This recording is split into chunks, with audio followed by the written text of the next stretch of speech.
The shirt you're wearing right now probably cost less than your morning coffee. And that's the problem. Not for you, for everyone who made it possible. In 1978, China's economy was smaller than Italy's. Today, it manufactures more goods than the United States, Germany, and Japan combined. This didn't happen by accident. It happened by design. And the blueprint was written by someone you've never heard of. Here's what we know. China produces roughly 28% of global manufacturing output.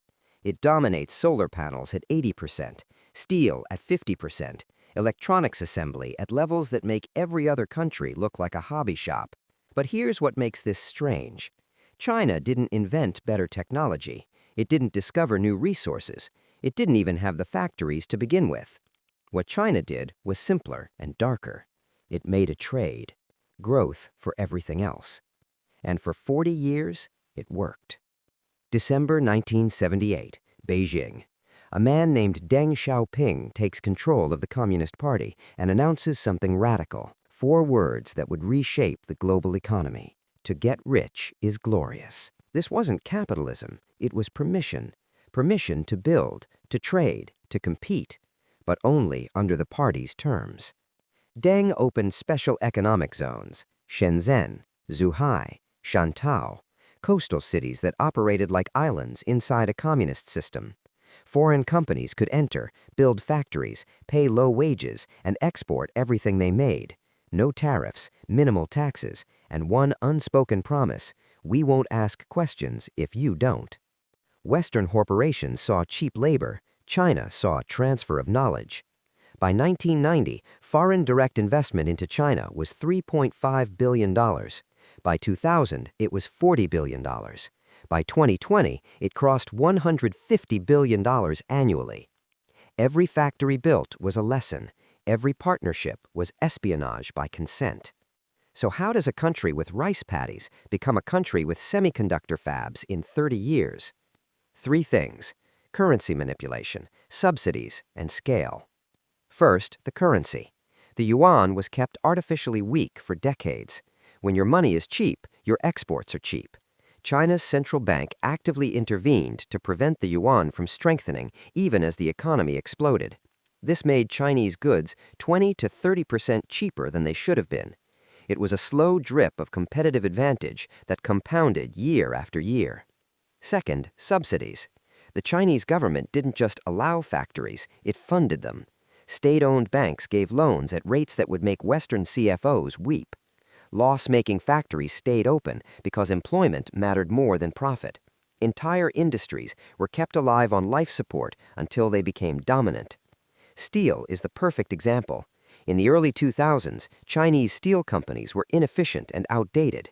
The government poured in capital, subsidized energy, forgave debt. By 2015, China was producing more steel than the rest of the world combined.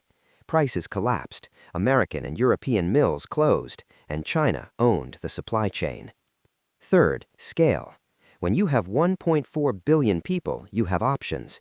You can move 300 million workers from farms to factories in 2 decades and still have labor left over. You can build entire cities before anyone lives in them. You can lay 25,000 miles of high-speed rail while California argues about a single line. Scale makes the impossible inevitable. But here's where it gets messy. China's factory boom didn't lift everyone. It lifted the party. Wealth concentrated in coastal cities while rural areas stayed poor. Workers lived in dormitories, shifts ran 14 hours, suicide nets appeared outside Foxconn plants. Environmental laws were ignored because enforcement meant losing jobs. The air in Beijing became so toxic that breathing it was equivalent to smoking 40 cigarettes a day. Rivers turned colors that don't exist in nature. Cancer villages emerged downwind from chemical plants. The cost was deferred, externalized, made invisible, and the West didn't care because iPhones were $699 instead of $1,200. This is the trade: cheap goods for someone else's suffering. Low prices for environmental collapse, somewhere you'll never visit. We accepted it, happily. 2001. China joins the World Trade Organization. Western economists celebrate. They believe trade liberalizes, that capitalism spreads democracy, that economic integration makes war obsolete. They were wrong. China took the market access and kept the authoritarian model. It stole intellectual property at scale, forced technology transfers, subsidized companies until foreign competitors died. It played by different rules, and we pretended not to notice because the savings were too good. By 2010, China was the world's largest exporter. By 2015, it was the largest trading partner for more countries than the United States. Supply chains became so entangled that decoupling became unthinkable. Apple makes its iPhones in China not because of labor costs anymore. It's because nowhere else has 200,000 workers who can be mobilized in 2 weeks. Nowhere else has the supplier ecosystem within a 100-mile radius. Nowhere else has the infrastructure to ship 10 million units globally in 72 hours. China didn't just win the factory game, it became the only player. Now the narrative is shifting. China is collapsing, the real estate bubble will implode, demographics will destroy growth. Maybe, but here's the reality. China still graduates more engineers every year than the US has total. It still dominates rare earth processing at 90%. It still builds more renewable energy capacity annually than Europe and America combined. The problems are real. Youth unemployment is rising, local government debt is spiraling, property developers are defaulting, the population is aging faster than almost anywhere on Earth. But collapse and stagnation aren't the same thing. Japan stagnated for 30 years and remained the third largest economy.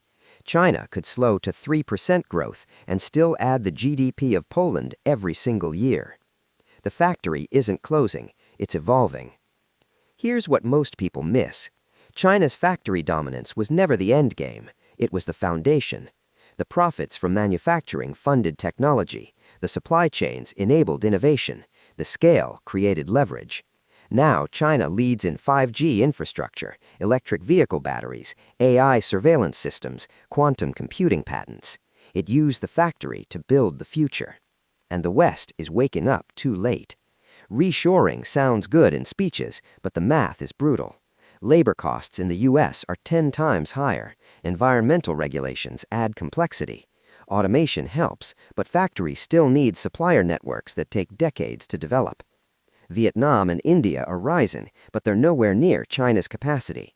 Vietnam's entire population is smaller than Guangdong province. India has the people, but not the infrastructure or political stability. Decoupling isn't impossible, it's just expensive. So expensive that most companies won't do it unless forced. So here's what we're left with. China became the world's factory by making a trade the West wouldn't make. It sacrificed the environment, suppressed wages, controlled its people, and it worked. Now we're dependent. Our supply chains, our prices, our technology, all tied to a system we claim to oppose. The question isn't whether China will stay the world's factory. It's whether we're willing to pay the real cost to change it.